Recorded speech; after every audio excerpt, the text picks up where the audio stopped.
so the instrument was a wonderful cello, which I bought 15 years ago, and it needed restoring when I bought it, which meant that from my perspective as a professional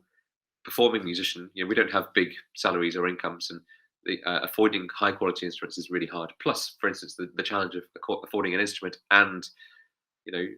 house potentially, those two massive challenges in our lives.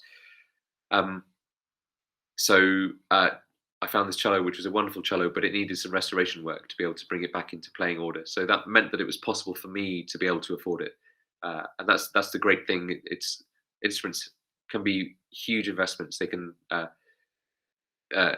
really rise a lot in value. So to find an instrument that had high quality and an affordable price was fantastic for me. The difficulty was that, as I explained in the GoFundMe page, the way instruments are valued is very much not based on the quality of the instrument, but based on who the instrument is made by. I suppose it's a bit like, if you have a Ferrari, but you can't really prove that it's a Ferrari, then you can't really expect to be able to sell it for the price tag of a Ferrari, or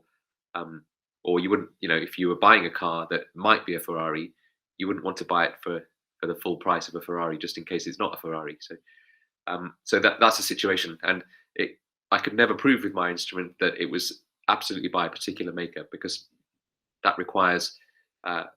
someone really investing and be prepared to risk their reputation on saying, yes, it is by that maker, but what if they're wrong? It's also subjective, and it's very as to what the evidence is that makes them think that it's by a particular maker. And therefore, if people aren't prepared to do that, then you don't get the confirmation that it is by a particular maker, and therefore the price of the instrument, the value of the instrument, doesn't change, basically. But the quality is not in doubt. But that, from a buying perspective, that was really great, because it meant that I could play on a really high quality cello, and didn't pay the very, very high premium for that. But now that I'm in this position of needing to replace it, that's very difficult, because every cello I've tried since then doesn't even come close to the quality of my cello, and it means that I'm going to be now playing very likely on a cello of less quality for probably the rest of my career. So my hope is, by being able to raise enough money to be able to have the instrument repaired, that I can bring that back, because although in terms of its market value, it's been written off as a quality of instrument, it is worth repairing, and it would give me the chance to still be able to play on